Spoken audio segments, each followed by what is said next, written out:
Olá, sejam bem-vindos a mais um conteúdo, a mais uma aula dedicada à leitura e estudo do Estatuto Social dos Correios. Chegamos ao nosso terceiro encontro. Na aula número 1, trouxemos características gerais da empresa. Na aula 2, tratamos da Assembleia Geral. E nesse nosso terceiro encontro, vamos falar de regras da administração dos Correios. Regras gerais da administração da ECT. Neste vídeo, vamos trabalhar a seção 1 e a seção 2 do capítulo citado. Na seção 1, vamos falar dos órgãos estatutários.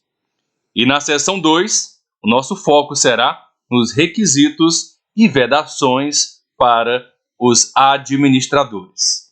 Então, lembrando que se você está neste vídeo e ainda não é inscrito no canal, se inscreva, é rápido, não custa nada para você, mas para a gente, para o nosso trabalho, essa sua ajuda é realmente muito importante. Agora sim, vamos para a nossa leitura, para o nosso momento de aprendizado, momento de foco, que será essencial para a tua prova, para você obter o melhor resultado possível. Então, seção 1 do capítulo 3, que trata dos órgãos estatutários. O que é que diz o artigo 12? A ECT terá Assembleia Geral, já tratada na aula anterior, e também os seguintes órgãos estatutários: Conselho de Administração, Diretoria Executiva, Conselho Fiscal, Comitê de Auditoria, Comitê de Pessoas, Elegibilidade, Sucessão e Remuneração, e também outros comitês de assessoramento ao Conselho de Administração. Então vamos com calma, o nosso objetivo é de fato internalizar o máximo de informações do Estatuto. Então não tem muito segredo, é leitura e releitura. Então, a gente vai agora falar um pouquinho de cada órgão citado no artigo 12. Primeiro eu tenho o Conselho de Administração. Ele é um órgão colegiado que define as diretrizes e os objetivos corporativos da ECT. Ele é responsável por supervisionar a gestão da empresa, garantindo que todas as operações estejam em conformidade com as políticas estabelecidas. Eu tenho também a Diretoria Executiva. Ela é responsável pela gestão operacional dos Correios. Ela implementa as diretrizes definidas pelo Conselho de Administração e é encarregado de conduzir as atividades diárias da empresa. Temos também o Conselho Fiscal. Ele atua como órgão de controle, monitorando a conformidade das atividades financeiras da ECT. O Conselho é responsável por examinar as demonstrações financeiras e garantir que a empresa esteja em conformidade com as normas contábeis e com as normas legais.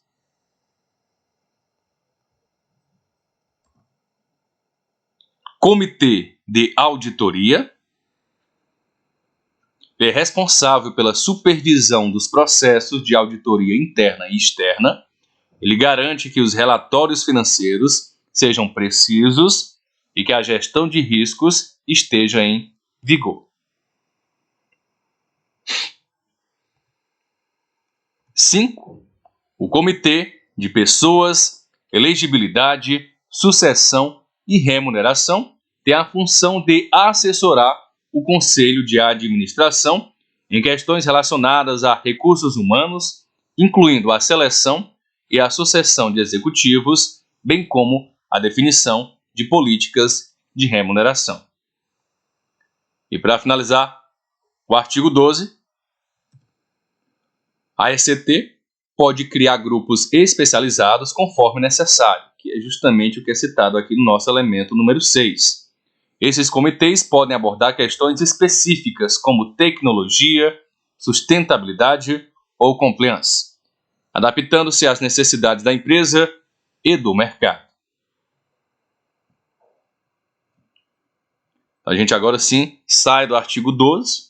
Como você tem percebido, nosso objetivo é fazer essa leitura e esse detalhamento para você entender além do que está descrito no nosso estatuto. Então, esse é o objetivo, a gente internalizar e expandir o conteúdo presente, tá, no documento oficial dos Correios. Artigo 13. A ECT será administrada por quem? Pelo Conselho de Administração e pela Diretoria Executiva, de acordo com as atribuições e poderes conferidos pela legislação aplicável e pelo presente Estatuto Social. Pode ser questão de prova? Pode sim. Então, quais órgãos administram o Correios? A ECT, o Conselho de Administração e a Diretoria Executiva. Então, o Conselho de Administração ele tem a responsabilidade de zelar pela continuidade dos serviços prestados pelos Correios, assegurando que sejam mantidos altos índices de confiabilidade, qualidade e eficiência. A ênfase na transparência, na eficácia e na legalidade da gestão reflete a necessidade de práticas de governança que promovam a prestação de contas e a integridade nas operações. Como um órgão de deliberação estratégica e colegiada, o Conselho deve tomar decisões colaborativas, considerando as diversas perspectivas dos seus membros. Já a Diretoria Executiva é o órgão responsável pela administração e representação da ECT. Isso implica que ela não apenas gerencia as operações diárias, mas também representa a empresa em suas interações externas, como relação com clientes, com fornecedores e órgãos reguladores. A diretoria executiva deve assegurar o funcionamento regular da ECT em conformidade com a orientação geral fixada por quem? Pelo Conselho de Administração. Isso enfatiza a importância da governança corporativa, onde a diretoria executiva atua como executor das estratégias e políticas definidas pelo Conselho. Lembrando que no site dos Correios você consegue ter acesso a um PDF, tá, para cada um desses órgãos, detalhando, tá, o Conselho de Administração e também um PDF exclusivamente falando da diretoria executiva. Foi desses dois materiais, tá, que eu retirei conteúdo utilizado para construir essa explicação. Não foi um Ctrl+C, Ctrl+V do que está lá nos manuais. Tá? Foi uma releitura. Tá? Uma reescrita e reorganização que está presente lá. Se você tiver um tempinho, curiosidade, tem acesso a esse material, né, para ampliar ainda mais a tua bagagem. Tenho agora o artigo 14, né? Observadas as normas legais relativas à administração pública indireta, os administradores deverão orientar a execução das atividades da ECT com observância dos princípios e das melhores práticas adotados e formulados por instituições e fóruns nacionais e internacionais, que sejam referência no tema da governança corporativa. Professor, não sei muito bem se eu entendi esse artigo 14. Então, nosso objetivo é justamente esse, trazer tudo mastigado e simplificado para você de maneira mais acessível, interpretado corretamente. Então, o artigo 14, ele destaca que os administradores devem orientar a execução das atividades da ECT, observando normas legais relativas à ADM pública indireta. Isso implica que a gestão deve ser realizada dentro dos limites legais e limites regulatórios, garantindo que os Correios operem de maneira ética e responsável. Essa conformidade é essencial para manter a integridade da empresa. A governança corporativa, citada no final do artigo, essa governança eficaz ela é um fator determinante para o sucesso de qualquer empresa, especialmente para empresas públicas como a ECT. Ao seguir as melhores práticas, os administradores podem assegurar que as decisões sejam tomadas de forma informada e que o interesse de todos seja considerado. Interesse dos funcionários, dos fornecedores, dos clientes, da União. Então, por isso, a importância e a citação direta do termo governança corporativa. Então, agora a gente vai para a seção 2. Lembrando que serão provavelmente 2 aulas em cima do capítulo 3. 2 ou 3 aulas só no capítulo 3. A gente vai agora para o artigo 15, seção 2, que fala dos requisitos e vedações para os administradores. Os administradores da ECT, inclusive os conselheiros representantes dos empregados, deverão atender aos requisitos obrigatórios e observar as vedações para o exercício de suas atividades, previstos nas leis 6.404, de 76, na Lei 13.303, de 2016, e no Decreto 8.945, de 2016. Vamos esclarecer todas essas legislações citadas. Então, o artigo 15 fala que os administradores da ECT devem atender a requisitos obrigatórios e observar as vedações previstas em 3 importantes diplomas legais. Quais são? A Lei 6.404, de 76, que trata da Lei das Sociedades por Ações. Eu tenho a Lei das Estatais, que é a Lei 13.303. E eu tenho também o regulamento do Estatuto Jurídico da Empresa Pública, que é o decreto número 8945 de 2016. Então, se interessar você também, para ter essa informação a mais, você acessa esses 3 dispositivos e faz a leitura relacionada justamente aos administradores e esses requisitos obrigatórios e essas vedações relacionadas ao exercício das atividades. Esses requisitos e vedações, eles abrangem aspectos como reputação ilibada, ausência de condenações criminais, experiência profissional compatível, entre outros elementos. O objetivo é assegurar que os administradores tenham o perfil adequado para gerir uma empresa pública de forma ética e de forma eficiente. Parágrafo único do artigo 15.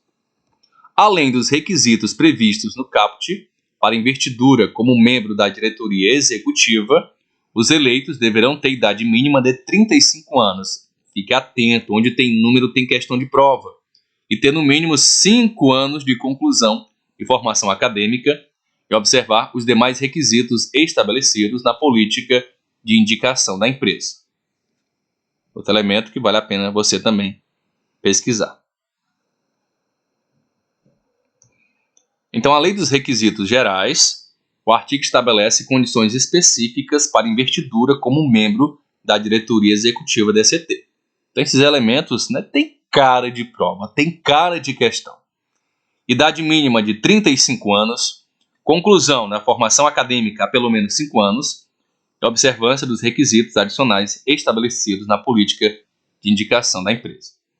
Esses critérios buscam garantir que os diretores executivos tenham maturidade, experiência e qualificação adequadas para exercer funções de alta gestão na empresa. Então a gente praticamente finaliza, a gente finaliza, na verdade, esse nosso terceiro encontro, essa nossa terceira aula, e eu vou aguardar o teu feedback, tá? E, na verdade, ele é essencial, tá? Para que eu busque melhorar continuamente, tá? Esse nosso material, o conteúdo que chega para vocês. Então a gente vai finalizar agora, agora sim. Eu ia acabar me enrolando toda. A gente finaliza a sessão com o artigo 16. O Conselho de Administração fará recomendação não vinculante de novos membros desse colegiado e perfis para aprovação da Assembleia, sempre relacionados aos resultados do processo de avaliação e às diretrizes da política, indicação e do plano de sucessão. Então, o artigo 16 estabelece que o Conselho de Administração fará recomendações não vinculantes, não obrigatórias, sobre novos membros desse colegiado e perfis para aprovação de quem? Da Assembleia Geral. Essas recomendações devem estar relacionadas aos resultados do processo de avaliação e às diretrizes da política de indicação e do plano de sucessão da empresa. Essa orientação visa garantir que a composição do Conselho de Administração seja feita de forma criteriosa e alinhada com as melhores práticas de quem? De quê? De governança corporativa. Ao fazer recomendações não vinculantes, o Conselho pode sugerir candidatos que atendam aos requisitos de qualificação e experiência necessários para o exercício do cargo, sem, no entanto, impor diretamente suas escolhas.